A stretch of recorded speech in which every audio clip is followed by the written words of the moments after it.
சிவா திருச்சிற்றம்பலம்.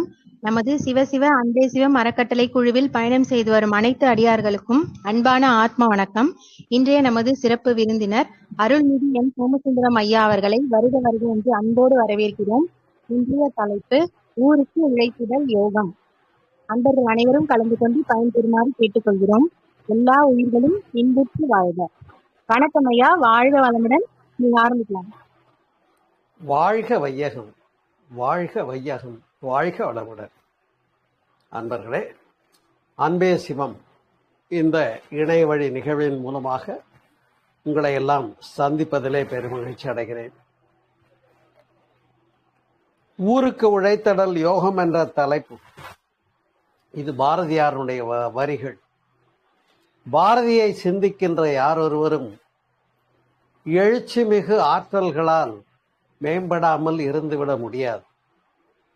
அவருடைய ஒவ்வொரு வார்த்தைகளும் இன்றைய சமுதாயத்தை தட்டி எழுப்பக்கூடிய அருமையான சொற்கள்.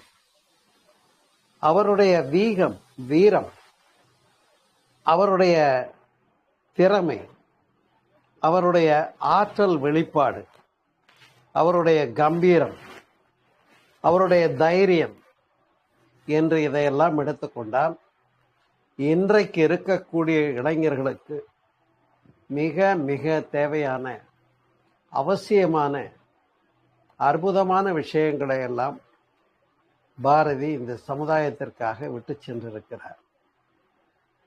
அந்த வகையில் ஒரு நல்ல ஒரு சிந்தனை இன்றைக்கு ஊருக்கு உழைத்திடல் யோகம் என்பது. நண்பர்களே,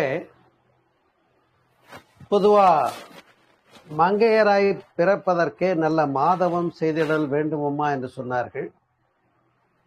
அப்படி பெண்ணின் பெருமையையும் நாம் சிந்தித்திருக்கிறோம். பாரதியும் பெண்களை பற்றி பெரிதும் பேசியிருக்கிறார். அது மட்டுமல்ல,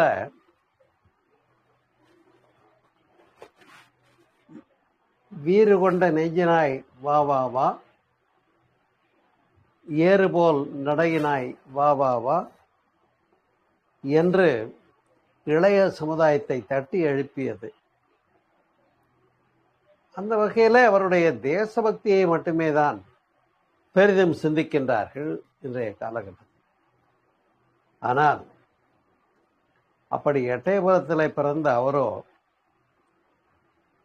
ஒரு அந்தணர் குலத்தைச் சேர்ந்தவராக இருந்த போதிலும் அவர் தன்னுடைய குலத்தினுடைய தர்மங்கள் எதையும் கடைபிடிக்க தயாராக இல்லை. மனித குலத்தினுடைய மேன்மைக்காக மட்டுமே சிந்தித்த அவருடைய கம்பீரம் இன்றைக்கு நம் ஒவ்வொருவருக்கும் தேவைப்படுகின்ற ஒரு அருமையான விஷயமாகும்.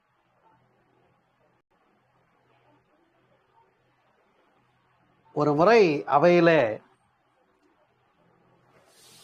பாரதி சின்ன பயல் என்று கவி அமைத்து பாடுமாறு அவரை எள்ளி நகையாடுகின்றார்கள். அப்பொழுது அப்படி சொன்னவரை பார்த்து அவர் பாடுறாரு அந்த கவியில, காந்திமதி நாதனை பார் அதி சின்ன பயல் என்று பாடினார். பாருங்க, பாரதி சின்ன பயல் என்று பாடும்பாறு பொருள் கொடுத்தார்கள். கொடுத்தவர் காந்திமதிநாதன் என்பவர். அதுவோ எட்டயபுரம் சமஸ்தானத்தினுடைய சபை. அங்கே காந்திமதிநாதனை பார் அதி சின்ன பயல் என்று மீளவும் அவரையே வரியிலே அமைத்து பாடிய தனிச்சிறப்பு பாரதியினுடைய தைரியம், கம்பீரம், ஆன்மீக மேம்பாடு. பாரதியை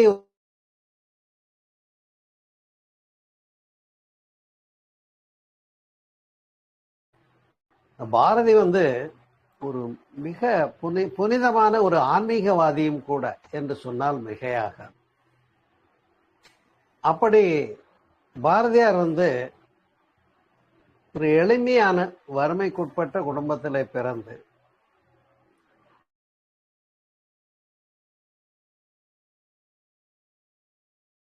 வாழ்க்கை துணையாச்சு அவருடைய சிந்தனைகளுக்கெல்லாம் ஈடு கொடுத்து அந்த காலகட்டத்திலே வாழ்ந்து காட்டியிருக்கிறார் என்று சொன்னால் மிகச் சிறப்பான விஷயம். பாரதியை போற்றுவதை காட்டிலும் நாம் செல்லம்மா பாரதியை போற்றினால் மிகவும் தகும். அந்த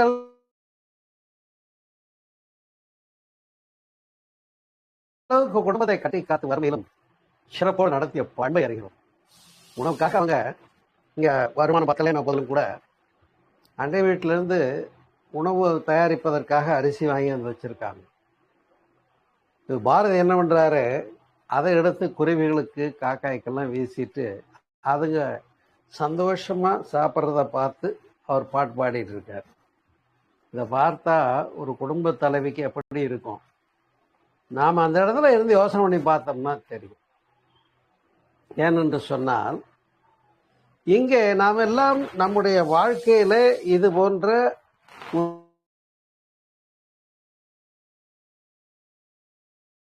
உன்னதமான பெருநிலைகளை நாளைக்கு நம்மை பற்றி வருகின்ற இளைய சமுதாயம் சிந்திக்கக்கூடிய அளவுக்கு நாம் பெருமைக்குடையவர்களாக விளங்க வேண்டும் என்று சொல்லி நாம் பலரையும் ஆட்படுத்துகிற போது அவர்கள் சொல்லுகின்ற ஒரு வார்த்தை, அதுக்கெல்லாம் ஒரு யோகம் பண்ணியிருக்கணுங்க அப்படிம்பாங்க.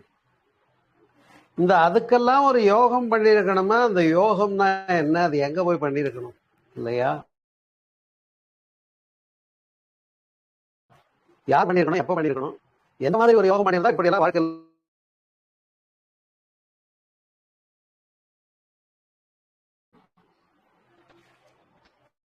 தோன்றில் புகழோடு தோன்றுகிறார் தோன்றலில் தோன்றாமை நன்று என்று வள்ளுவம் சொன்ன வரிகளுக்கு ஏற்ப பாரதியினுடைய வாழ்க்கையிலே அவர் என்ன யோகம் செய்ததனால் அவர் இந்த வார்த்தையை பேசுகிறார்.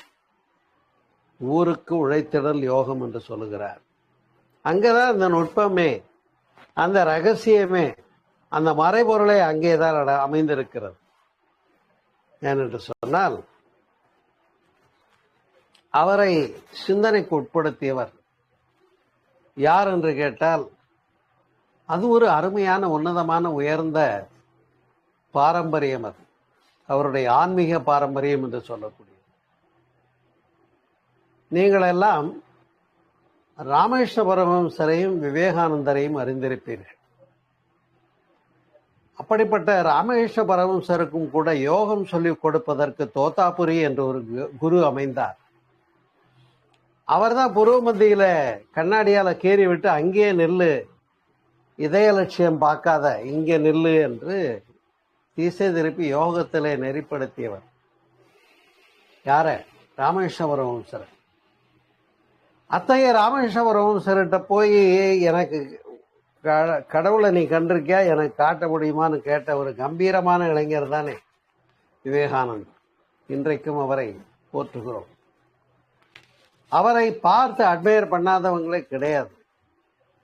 அப்படிப்பட்ட விவேகானந்தரிடத்திலே வெளிநாட்டு பெண்ணொருத்தி நிவேதிதா என்ற பெயர் சூடி, நிவேதிதா என்றால் என்ன அர்த்தம்னு கேட்டால் இறைவனுக்கு தன்னை நிவேதனமாக அர்ப்பணித்தவள் என்று பொருள். நிவேதிதா என்ற பெயரை அமைத்துக் கொண்டு ஒரு வெளிநாட்டு பெண். அவரிடத்துல யோகம் பயின்று ஆன்மீகம் பயின்று தீட்சை பெற்றவர் தான் நிவேதிதா தேவியார். கேள்விப்பட்டிருப்பீங்க.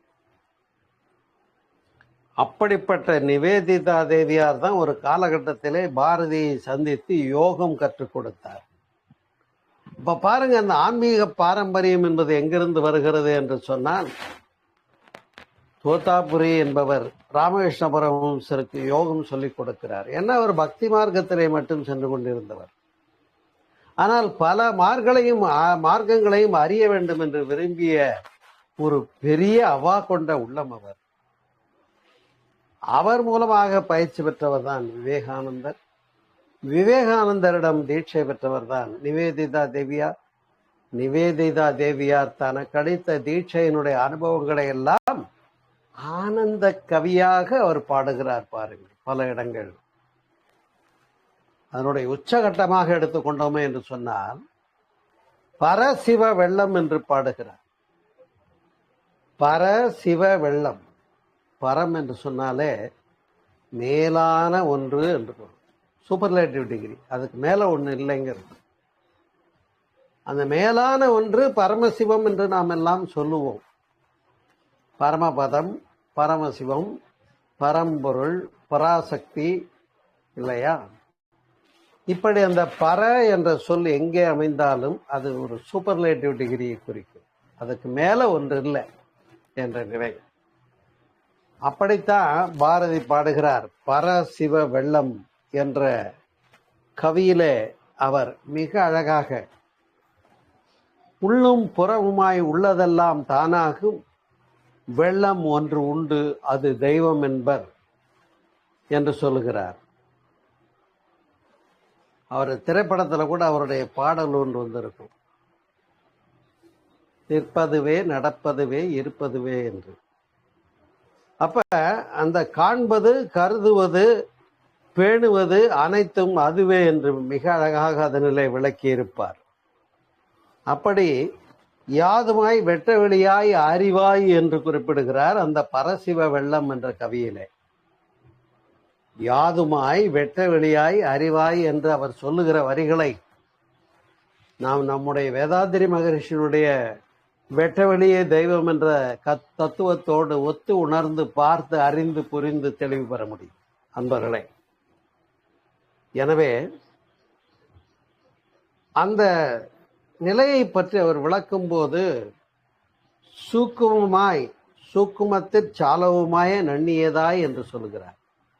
சூட்சுமம்னா மிக நுண்ணிய ஒன்று, அதே நேரத்தில் மறைபொருளான ஒன்று.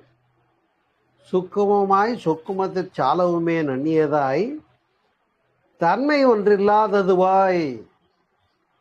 அதாவது இறைநிலைக்கு குணங்களை பற்றி பேச முடியுமான்னு கேட்டால் இறைநிலைக்கு குணங்கள் இல்லை. அதனால்தான் குணாதீதன் என்று ஒரு வார்த்தையினாலே கடவுளை பற்றி சொல்வார்கள். கடவுள் எப்படின்னா குணாதீதன் என்பது குணங்களுக்கு அப்பாற்பட்டவன் என்பது. அதனால்தான் இறைவனுக்கு எந்த பெயரும் நாம் குறிப்பிடுவது தவறு. எந்த வடிவங்களையும் கடந்தவன், எந்த காலமும் நிறைந்திருக்கக்கூடியவன், தொடக்கமும் முடிவும் இல்லாதவன், எங்கும் நிறைந்தவன் என்ற தன்மைகளுக்குரியவன் இறைவன் என்பதை நாம் புரிந்து கொண்டால் நாம் இன்றைக்கு கருதுகின்ற தெய்வங்கள் எல்லாம் எவ்வாறு நாம் தெளிவுக்கு நம்மை உட்படுத்தி கொள்ள வேண்டிய ஒன்றாக இருக்கிறது என்பதை சிந்தித்து பார்க்க வேண்டும். அப்படி பல மதங்களும் உரைப்பதும் அதுவே என்று அந்த கவியிலே சொல்லுகிறார். பரசிவ வெள்ளம் என்ற கவியை நீங்கள் சற்றேனும் அவருடைய நூல்களை பெற்று படித்து ரசித்து பாருங்கள், தெரியும். எனவே அந்த நிகழ்கால அனுபவத்தை அவர் புரிந்து பாடிய வரிகள் எல்லாம் நமக்கு மிகவும் நெறிப்படுத்துவதாக அமைந்திருக்கிறது பாருங்கள். ஆகையினாலே தான் நாம் நம்முடைய வாழ்க்கையில மேம்பட வேண்டும் என்று சொன்னால் அவர் மிகவும் முக்கியமாக எண்ணி பேசியது இளைஞர்களை பார்த்து. ஏறுபோல் நடையினாய் வா வா வா, வீறு கொண்ட நெஞ்சினாய் வா வா வா என்று சொல்லிய போது இளைஞர்களை எழுச்சியுறச் செய்ய வேண்டும் என்று விரும்புகிறார். ஏனென்றால் தேசியம் என்பதும் தேசம் என்பதும் நாட்டுப்பற்று என்பதும் நம்முடைய உள்ளத்திலிருந்து ஸ்பான்டேனியஸா வர வேண்டிய ஒரு அருமையான விஷயம். அதை தூண்டுவதற்கு ஒரு தூண்டுகோலாக பாரதி காட்சி அளிக்கிறார் அங்கே. ஏனென்று சொன்னால் அவருடைய ஆன்மீக பாரம்பரியம் அப்படிப்பட்டது என்பதை நாம் அறிகிறோம். அந்த ஒரு காரணத்தினாலே அவர் கற்ற அந்த நிவேதிதா தேவியாரிடம் கற்ற யோகத்தினுடைய மாண்புகளை எல்லாம் அவர் பயின்று அதனை மகிழ்ந்து பரவசமாகி பாடிய நிலைகளை எல்லாம் பார்த்தோம். அந்த பரசிவ வெள்ளம் என்ற, ஏன்னா வெள்ளம் என்று சொன்னாலே அது எங்கும் நிறைந்த பரிபூரணத்தன்மையை குறிக்கும் இல்லையா? நாமெல்லாம் கடவுள்னா எங்க பார்க்கிறோம்? கோயில்ல மட்டுமே பார்க்கிறோம். அப்ப அந்த குறுகிய தன்மையிலிருந்து விரிந்து எங்கனும் பெருவழக்காய் யாதினும் வல்ல ஒரு சித்தாகி இன்பமாய் என்றைக்கும் உள்ளது எது, நேல் கங்குல் பகலற நீக்கமரர் என்றது எது, அதுவே கண்டனவெலாம் மோன உருவெளிதாகவும் கருதி அஞ்சலி செய்குவாம் என்று முன்னோர்கள் பாடியதற்கு ஏற்ப அவர் நம்மையெல்லாம் ஊக்கப்படுத்தினார், அது மட்டுமல்ல, ஊருக்கு உழைத்திடல் யோகம் என்ற சிந்தனையிலே நம்ம எல்லாம் நமக்காக மட்டுமே வாழுகின்ற எல்லை கட்டிய நிலையிலே இருந்து வெளியே கொண்டு வருவதற்கு முயற்சிக்கின்றார். அப்படிப்பட்ட அவருடைய முயற்சியிலே தான் பெண்களை மட்டும் விட்டு வைக்கவில்லை, நிறைய பேசியிருக்கிறார். அப்ப பெண்களுக்கும் யோகம் உண்டு, பெண்களுக்கும் யோகம் பயில வேண்டும் என்று வள்ளல் பெருமானார், வடலூரை சார்ந்த வள்ளல் பெருமானாரை அறிந்திருப்பீர்கள். அவரும் பேசியிருக்கிறார். இங்கே பாரதியாரும் அதே கோணத்திலே சிந்தித்திருக்கிறார் என்று சொன்னால் எவ்வளவு சிறப்பு பாருங்கள். எனவே அந்த யோகமான வாழ்க்கை என்று சொல்லக்கூடியது, நாம் யாரேனும் யோகம் பயிலவில்லை, இதுவரையிலும் எந்த குருவும் எனக்கு கிடைக்கவில்லை என்று சொன்னால் நாம் சற்றே வெட்கப்பட்டு இன்றைக்காவது யோக நெறியிலே நம்மை ஆட்படுத்திக் கொள்ள வேண்டும். இப்பொழுதே லேட்டு.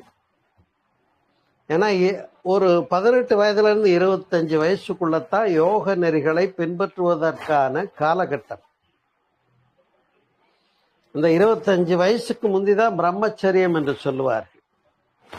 அதற்கு பின்னால உத்தியோகம், குடும்பம், மக்கள் பேருன்னு போயாச்சுன்னு வச்சுக்கோங்க. அப்ப அதுக்கு மேல ஒன்றும் பயிற்சிகள்ல சாதிக்க முடியாது. உண்டா இல்லையா? அப்ப அவர் என்ன குறிப்பிட விரும்புகிறார் பாரதியார் என்று சொன்னால், அன்பர்களே, நீ யோகம் பயில வேண்டும், அந்த யோகம் உன்னை சமுதாயத்தினிடம் இட்டு செல்லும் என்று குறிப்பிடுகிறார். அதைத்தான் இந்த வரிகளிலே சொல்லுகிறார். ஊருக்கு உழைத்திடல் யோகம் என்று சொல்லுகிறார். நாமெல்லாம் எப்படி வாழ்ந்து கொண்டிருக்கிறோம்? நம்முடைய பொருளாதாரம், நம்முடைய குடும்பம், நம்முடைய தேவைகள், நம்முடைய வாழ்க்கையினுடைய ஓட்டம், இது மட்டுமே சரியா இருக்கு. ஐயா நல்ல ஆன்மீக பணி, டொனேஷன் கொடுங்க அப்படின்னா, இங்க நானே கஷ்டப்பட்டுக்கிட்டு இருக்கேன், இதுல எங்க இருந்து பெரிய டொனேஷன்லாம் கொடுக்கறதுன்னு நினைக்கிறாரு ஒரு அன்பர். அவன் பார்க்கிறோம். ஆனால் அங்கே ஒரு பெரும் ரகசியத்தை மறைத்திருந்து சொன்னது பாரதியினுடைய தனிச்சிறப்பு இந்த வரிகள். என்ன குறிப்பிட வருகிறார் என்று சொன்னால், நீங்கள் உங்களுக்குள் யோகத்தை உள்வாங்கிக் கொள்ளுங்கள். ஒன்றிய நிலையை உணர்ந்து கொள்ளுகிற போது உங்களுக்குள் இறைவனே என்ற பேருண்மையை நீங்கள் யார் ஒருவர் உணர்கிறீர்களோ, அங்கே நீங்கள் சிந்திக்கின்ற விஷயங்கள் எல்லாம் சமுதாய தொடர்புடையதாக மாறுகிறது. இந்த சமுதாயம் ஓய்வு பெற வேண்டும் என்று எண்ணுகின்றவர்கள் பாக்கியவான்கள் என்று சொன்னதைத்தான் இங்கே ஊருக்கு உழைத்திடல் யோகம் என்று சொல்லுகிறார். ஆம், இயேசுநாதரும் கூட பைபிளிலே அதைத்தானே சொன்னார். பிறர்க்கென முயலானோன்றால் தமக்கென முயலானோன்றால் பிறர்க்கென வாழுனர் உண்மையானே என்று புறநானூற்று பாடலிலே சொன்னது போல, உங்களை எல்லாம் சேவைக்கு உரியவர்களாக மாற்றுகிறேன் வாருங்கள் என்று இயேசுநாதர் ஒரு இடத்துல எல்லோரையும், அவருடைய சீடர்களை எல்லாம் விழிக்கிறார். அவங்க எல்லாம் மீன் பிடிக்கிறவங்களா இருக்காங்க. இந்த மீன் பிடிக்கிறவங்களை பார்த்து இயேசுநாதர் சொல்றாரு, ஐயா நீங்க எல்லாம் மீன் பிடிக்கிறவங்களா இருக்கீங்க, உங்களை ஆள் பிடிக்கிறவர்களாக மாற்றுகிறேன் வாருங்கள்னு அவர் தன்னுடைய அப்போஸ்தலர்களாக, தன்னுடைய சீடர்களாக மாற்றிய தன்மையை அங்கே இயேசுநாதருடைய வாழ்க்கை சரித்திரத்திலே நாம் அறியப்படுகிறோம். அதே போலத்தான் பாரதி குறிப்பிடுகின்றார். நீ பிறந்திருக்கின்றாயே, பிறவி எடுத்திருக்கிறாயே, உன்னால் என்ன சாதிக்க முடிந்திருக்கிறது? உனக்காக மட்டுமே வாழுகின்ற இந்த கண்ணோட்டம், இந்த சமுதாயத்தை பற்றி சிந்திக்காத உன்னுடைய வாழ்வியல் பண்புகள் எல்லாம் மிக தாழ்ந்தது என்று சொல்லுகிறார். அப்ப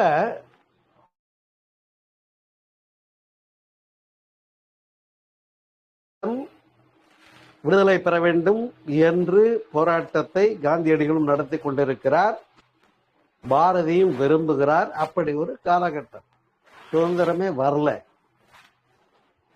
ஆனா என்ன பாட்டு பாடி இருக்கார் நீங்க கவனிச்சிருப்பீங்க. ஆடுவோமே பள்ளு பாடுவோமே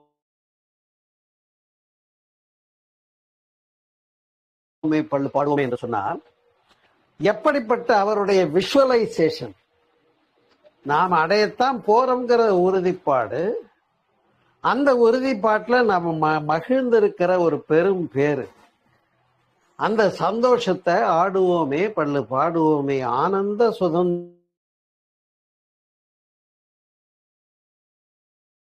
ஆடுவதற்கு ஒரு கவிஞனுக்கு தைரியம் வருகிறது என்று சொன்னால் அவரை எப்படிப்பட்ட வரகவி என்று நாம் போற்றுகிறோம், போற்ற வேண்டும், புரிதலும் தேவைப்படுகிறது. ஆனால் இன்றைக்கு இளைய சமுதாயம் பாரதியை பற்றி பேசினால் சிந்திப்பதற்கு வருகின்றார்களா? எனக்கு என்னமோ ஊருக்கு உழைத்தல் யோகம்னு நான் தலைப்பு கொடுத்தா இது பாரதியினுடைய வரின்னு புரியாமலே என்னுடைய வரிகளை பார்த்து எல்லாரும் பின்னடைவு செய்கிறார்களோ என்று எண்ணுகிறேன். ஏனென்று சொன்னால் பல மகான்கள் நமக்கெல்லாம் வழிகாட்டக்கூடியவர்களாக இருந்திருக்கின்றார்கள். மகான்கள் எல்லாம் ஆன்மீகம் பேசுபவர்கள் மட்டுமே என்று எண்ணிவிட வேண்டாம். எல்லா மகான்கள்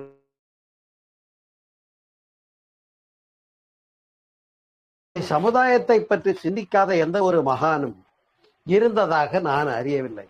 ஏனென்று சொன்னார் தானும் உய்வு பெற்று, அதுதான் முதல்ல யோகம்ன்ற வார்த்தைக்கு அடையாளம். தானும் உய்வு பெற்று தான் தன்னிறைவு பெற வேண்டும். தன்னிறைவுன்னு பொருளாதார அகத்தை பொறுத்தவரையிலே நிறைவனம் என்று ஒன்று இருக்கிறது பாருங்கள்.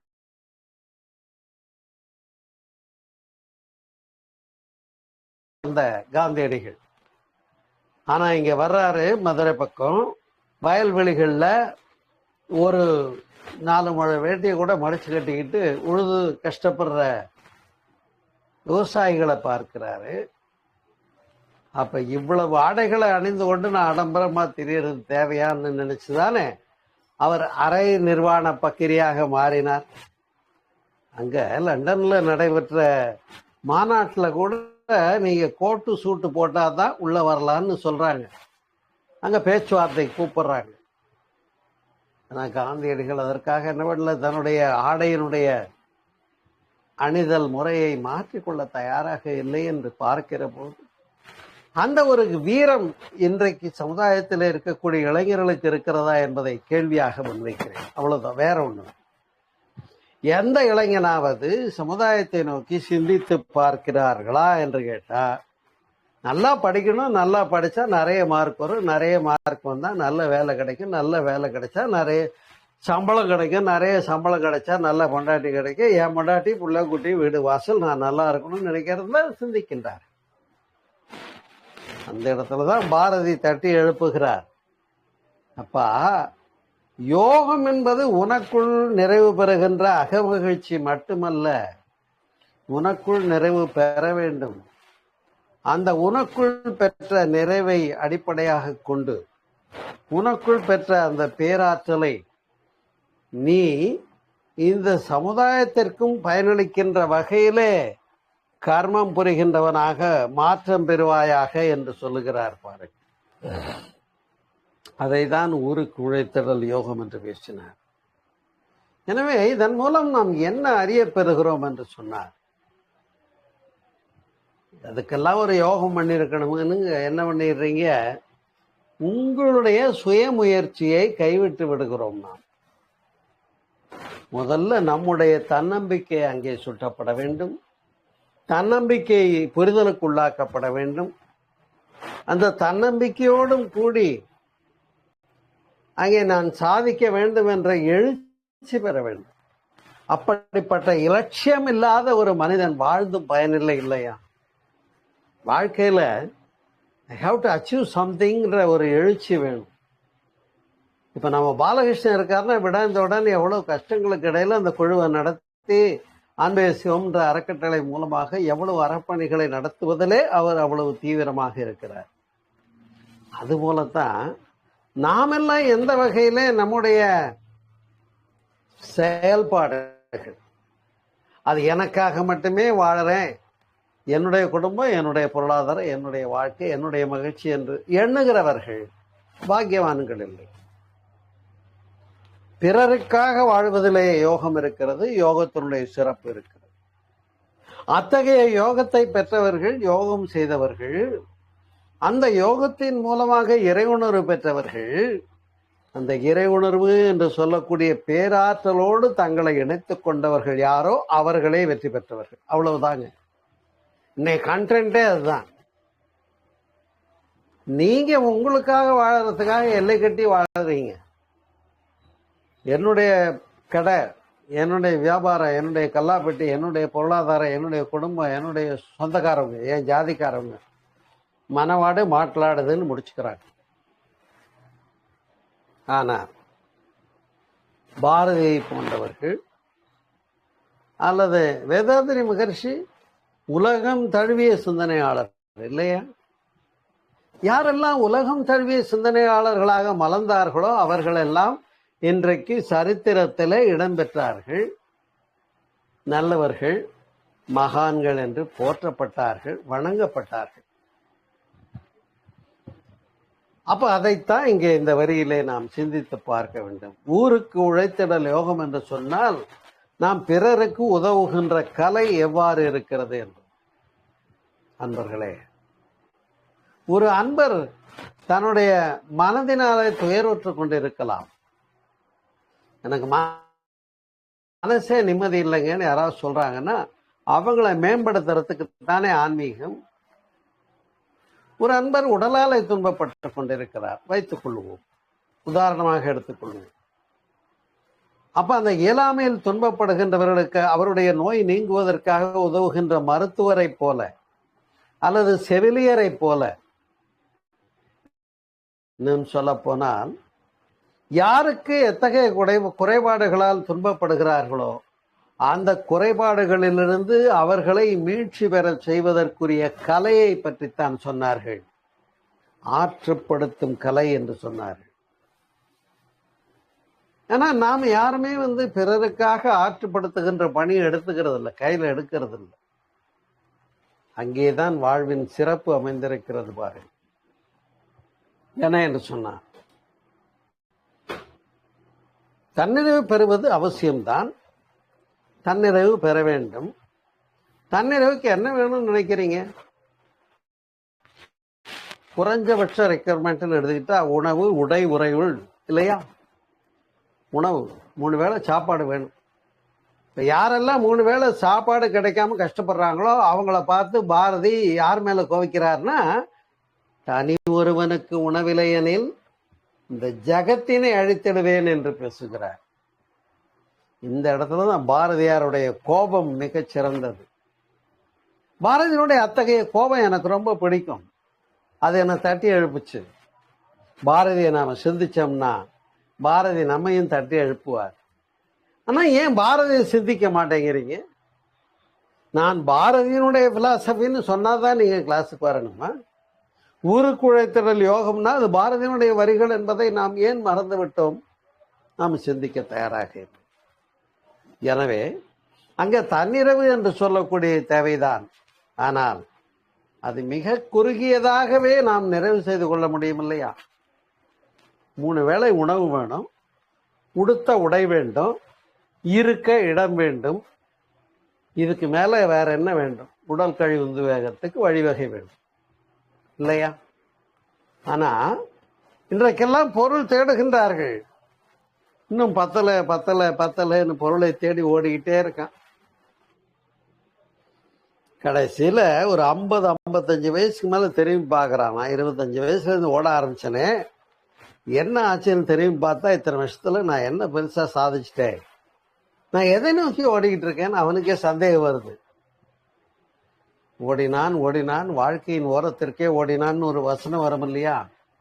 அது மாதிரிதான் எண்டுல போய் திரும்பி பார்க்கறான், நான் என்ன பண்ணேன்னு. ஒண்ணும் இல்லை, பூஜ்யம் தான்றதுதான் தெரியும். அந்த இடத்துலதான் பாரதியை போன்ற தகமையாளர்கள், சிந்தனையாளர்கள் நம்மை பார்த்து பேசுகிறார். நீ எங்கெல்லாம் பிறருக்காக வாழ்கின்ற கண்ணோட்டத்தோடு உன்னுடைய வாழ்க்கையை நடத்த தயாராகிறாயோ, நீ எங்கெல்லாம் ஆன்மீகத்திலே உனக்குள்ளே இறைபொருளை உணர்ந்து விட்டு அந்த மறைபொருளை உணர்ந்த மகிழ்விலே திளைத்து ஒரு நிறைவு பெற்றவனாக நீ விளங்குகிறாயோ அப்பொழுது நீ முழுமை பெற்ற மனிதன். அப்ப அங்க உன்னுடைய ரெக்குயர்மெண்ட் எதுவுமே வெளிப்படாது. அது இல்லாம இன்னும் பொருளாதார ஓட்டத்துக்கு ஓடிட்டு இருக்கான்னு வைங்க, எவ்வளவு அவனுக்கு கிடைச்சாலும் அவன் நிறைவடைகிறது இல்லை. உண்டா இல்லையா? நிறைய புடவை வாங்கி அடிக்கி பாருங்க, அந்த புடவையெல்லாம் கட்டின திருப்தியே பத்தாது, இன்னொரு புடவை பார்த்த உடனே ஆசை வரும். வீடு கட்டி பாருங்க, இது பத்தாது இன்னொரு வசதியான பங்களாவை பார்த்த உடனே, அரண்மனையை பார்த்த உடனே அது மாதிரி நமக்கு இல்லையேன்னு தோணும்.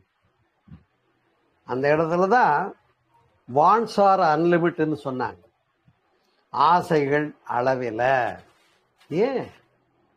உண்பது நாழி உடுப்பது 4 முழம்னு அவையார் சொன்னாங்க இல்லையா?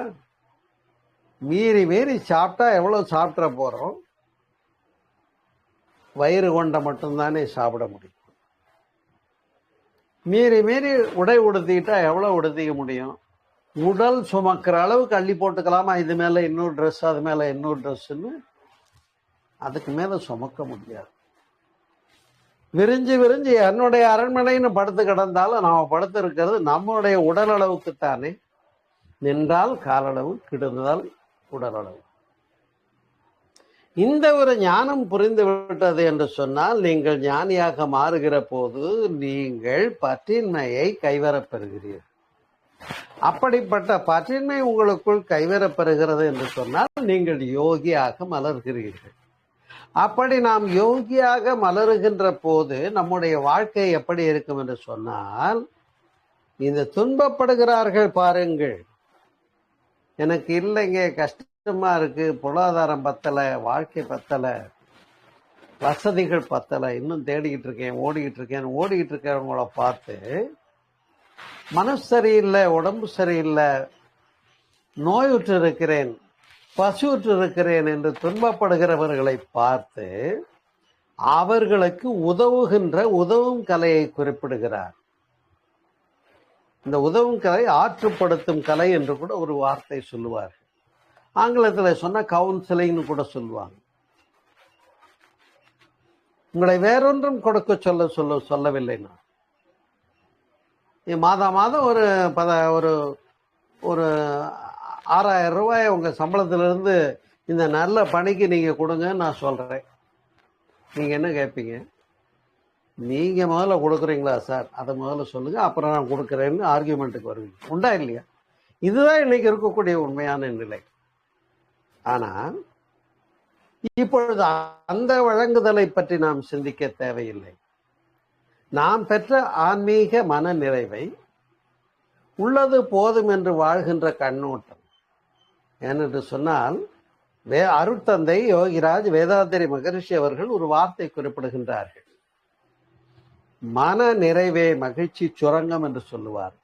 யோசனை பண்ணி பாருங்க, எது மகிழ்ச்சிக்குரிய விஷயம்? மன நிறைவே மகிழ்ச்சி சுரங்கம் என்று சொல்லுகிறார். அப்ப மன நிறைவு இல்லாதவன் எவ்வளவு வேண்டுமானாலும் ஓடிக்கிட்டே இருக்க வேண்டியதுதான். அவனுடைய ஓட்டமாவே இருக்கும், கடைசியில அது என்லெஸ். ஆனா அங்க ஒரு தன்னிறைவு காண வேண்டும். அந்த தன்னிறைவை கண்டவர்கள் தான் புத்தர், இயேசு போன்ற மகான்கள் எல்லாம். உண்டா இல்லையா?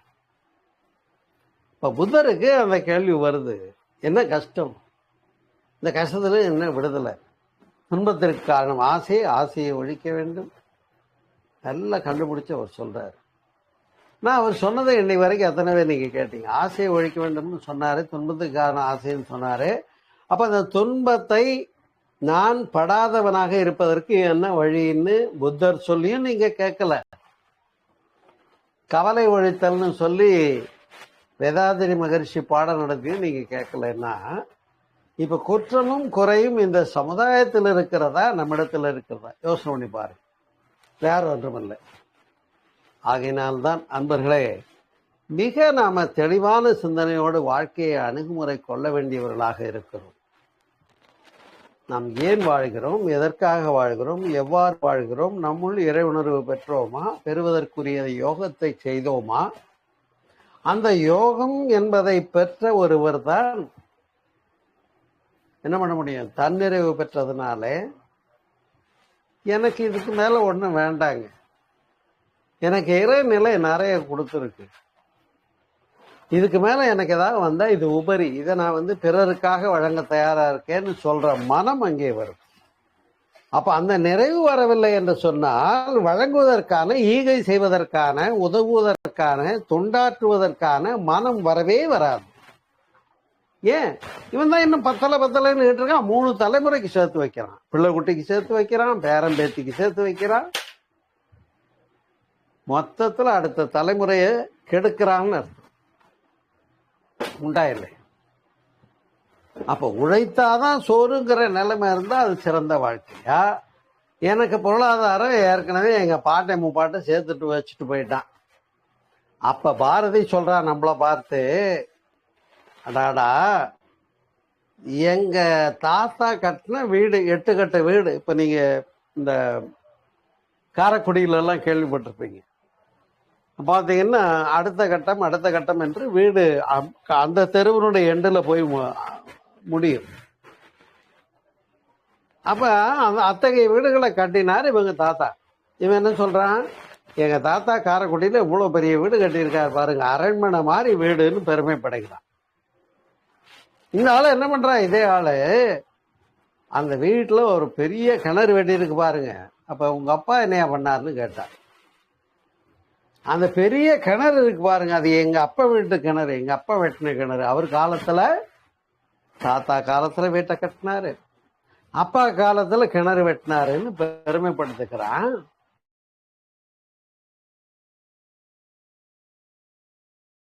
இதுவரைக்கும் இந்த கேள்விதான் இன்னைக்கு சிந்தனை பாரதி கொடுத்தது. அவர் கோபமா கேட்கிறாரு, அப்பன் வெட்டிய கிணறு என்று உப்பு தண்ணீர் குடிக்கின்றார்கள் மூடர்கள்னு சொல்றாரு. என்ன அர்த்தம்?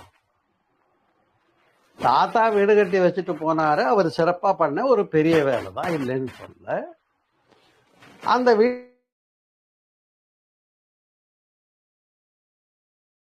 உப்பு தண்ணி தான் இருக்கு, ஆனா தண்ணி இல்லாத கஷ்டத்துக்கு ஒரு கிணறு தோண்டி வச்சுட்டு போறாரு உங்க அப்பாரு. ரைட்டு தான், அவரும் ஏதாவது சாதிச்சிருக்காரு. ஆனா இதெல்லாம் எங்க முன்னோர்கள் சேர்த்த சொத்துன்னு நீ பெருமை அடைகிறிய, நீ என்னையா பண்ண சாதனைன்னு கேட்கிறாரு. அதைத்தான் சொல்லுகிறார் பாரதி, அப்பன் வெட்டிய கிணறு என்று உப்பு தண்ணீர் குடிக்கின்றார்கள் மூடர்கள் என்று பாரதி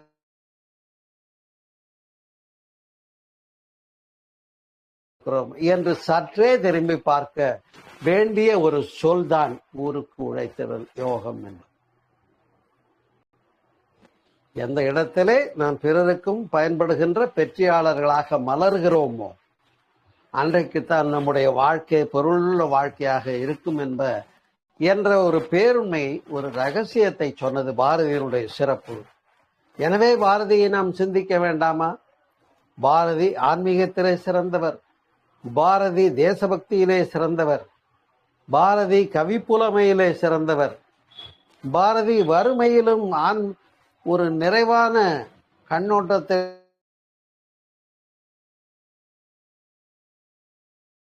எத்தனை பாங்கிலே நாம் வெளிப்படுத்தினாலும்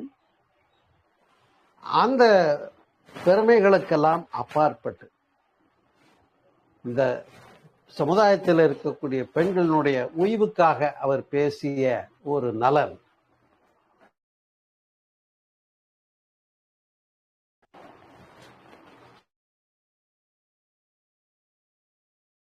பேசின சிறப்பான வெளிப்பாடுகள் எல்லாம் கவிகளிலிருந்து நாம் அறியப்பட முடிகிறது. ஆகையினாலேதான் இளைஞர்களாகிய நாம் நம்முடைய முந்தையோர்களை பார்த்து பழம்பெருமைகளை பேசி தெரிந்து வாழ்ந்து கொண்டிருக்கிறவர்களாக இருந்து விடாமல், என்னுடைய வாழ்க்கையில் நான் எதை சாதித்தேன், எதை சிந்தித்தேன் என்று சிந்திக்கக்கூடியவர்களாக மலர வேண்டும் என்பதை இன்றைய இந்த தலைப்பின் மூலமாக நாம் சிந்திப்போம், பெருமையுறுவோம் என்று கூறி இந்த அருமையான ஒரு பொழுதுகளிலே நாம் உயர்ந்த சிந்தனையாக யோகம் செய்திடல் வேண்டும் அம்மா என்று சொன்னார்கள். அதையும் ஊருக்கு உழைத்திடல் யோகம் என்று சொன்னார்கள்.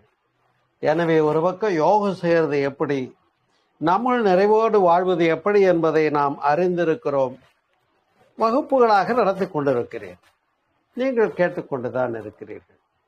அப்ப அந்த நிறைவு கிடைக்கலன்னா நீங்க என்ன விடாதீங்க, என்ன எப்போ வேணாலும் ஃபோன் பண்ணுங்க, கேளுங்க, பேசுவோம், அவ்வளவுதான். முடியும்.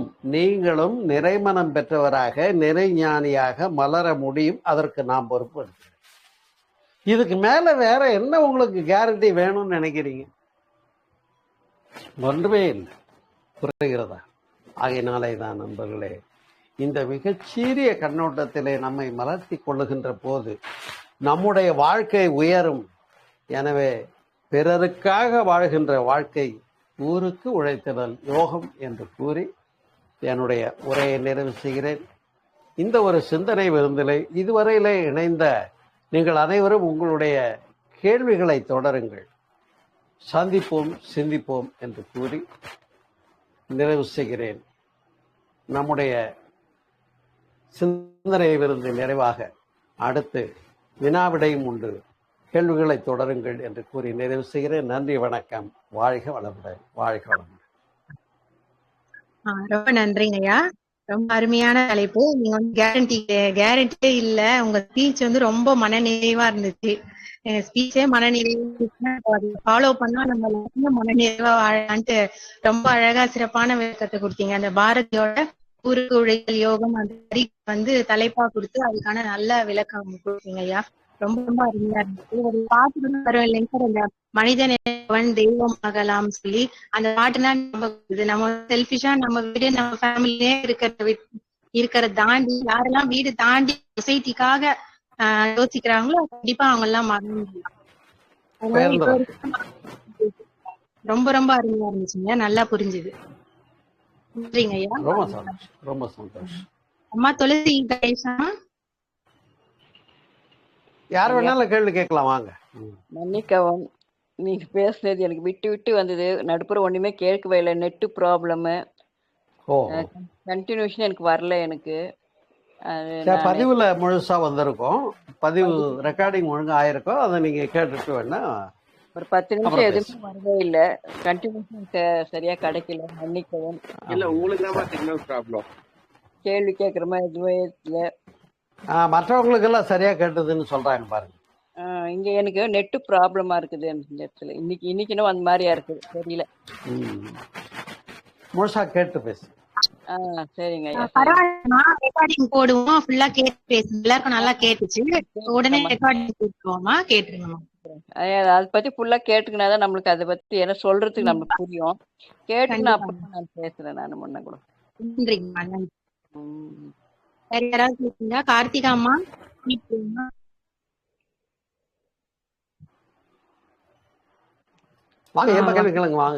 வணக்கம்மா. இது சார் நல்லா அருமையா சொன்னாரு. இதுல கேள்வி கேட்கறதுக்கு இல்ல, பரவசம்ன்றதுக்கு அவர் கொடுத்த விளக்கமும் நல்லா இருந்தது. நன்றி ஐயா. மகிழ்ச்சிமா. இந்த பரசிவ வெள்ளம்ன்ற கவியும் அதனுடைய அர்த்தத்தையும் ஒரு முறை படிச்சு பாருங்க. அது தனியாவே இந்த கவியை பற்றி நான் ஒரு தலைப்பு ஒரு முறை பேசியிருக்கேன். நான் உங்களுக்கு வேணா யூடியூப்ல அனுப்பிச்சு வைக்கிறேன். சரிங்கப்பா, தேங்க்ஸ். நல்லதுமா, வாழ்க வளமுடன். யாராவது பேசுறீங்களா? வாங்க, எல்லாரும் இயல்பா பேசுங்க, வாங்க. துளசிமா பேசிட்டாங்க, கார்த்திகா பேசிட்டாங்க. வேற யார் இருக்கீங்க? அதாவது பாரதியார் பாட்டுன்னு வந்து சொன்னாரு, ஆடுவோமே பள்ளி பாடுவோமே ஆனந்த சுதந்திரம் அடைந்து விட்டோமே என்று. அந்த பாட்டு எனக்கு ரொம்பவே பிடிக்கும். எனக்கு எங்க அம்மா ரொம்ப நல்லா பாடுவாங்க அந்த பாட்டு. ரொம்ப பிடிக்கும் அந்த பாட்டு எனக்கு, பாரதியார். ஸ்ரீபிரியா, ஏதாவது கேக்குறீங்களா?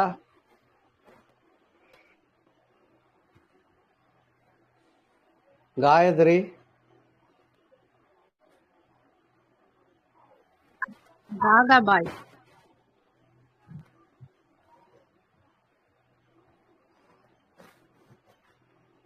வாங்க, இயல்பா பேசிட்டு இருக்கலாம், வாங்க.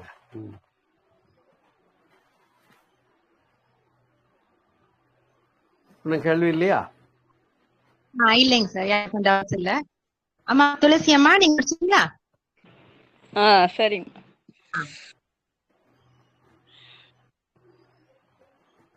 இன்று ஐயா சோமசுந்தர ஐயா அவர்கள் ஊருக்கு உழைத்திடு என்ற தலைப்பில் அருமையாக பேசினார். அது சோமசுந்தர ஐயா அவர்கள் வாழ்க வளமுடன். அவர்கள் தேக ஆரோக்கியம் வாழ்க வளமுடன். அவர் சேவை வாழ்க வளமுடன். அவருடைய குடும்பம் வாழ்க வளமுடன்.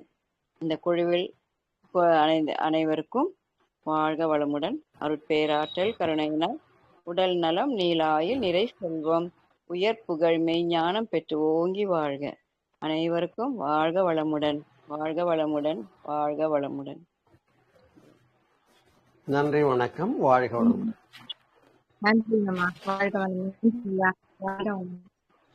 இணைந்து பயணித்த அனைத்து அன்பு உள்ளங்களுக்கு மிக்க நன்றி. வாழ்க வளமுடன்.